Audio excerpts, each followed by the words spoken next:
begun experimenting in the baseball bat billet business and decided to take off and run with that. It looked like a bright spot in the market. And that's where we are today. Leather Stocking Hand Split Billet Company produces premium bat blanks for the more discerning bat makers.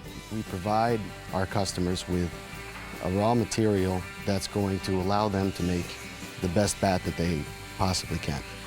Primarily our focus was always log procurement and harvesting. Most of our efforts were spent in the woods, cutting trees or buying logs and breaking them up, brokering them out to all kinds of companies all over the world. When the market started to change dramatically, the housing crisis, tried to refocus our attention on something that would be profitable. Understanding that a part of the business gives us the ability to give ourselves a leg up on the kind of tree and the pricing of the tree that we need to use. I grew up around here. I'm interested in old woodworking, interested in old timber framing.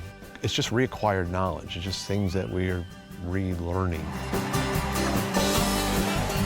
Anything that requires a strength component, then you have to examine the structural properties. So when you ask a sawmill for a prime piece of lumber, it's going to be judged on appearance, and that's where the problem comes in. The grain is not taken into consideration. And I recognized that early on, just watching ball games. Thought to myself, we could make these things. These should be split.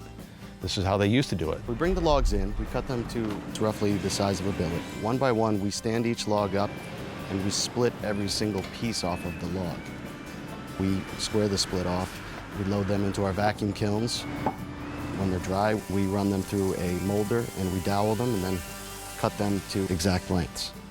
We're in a terrific location, one for baseball, being close to Cooperstown. Secondly, because the hardwoods, the densities, the properties that we need for our specific product are found in this area. The majority of the wood that we source is taken from basically a 300-mile radius from where we're located. Typically, everybody wants to talk about price, which I'm happy to talk about because of our process. Our pricing structure is completely different than that of a sawmill. We like to talk about quality in terms of what we can provide rather than focusing on just the price conversation. Early ball bats were made by wood crafters, and they knew that they needed to maintain that integrity throughout the piece of wood. Fortunately, we kind of picked up on that and followed that path.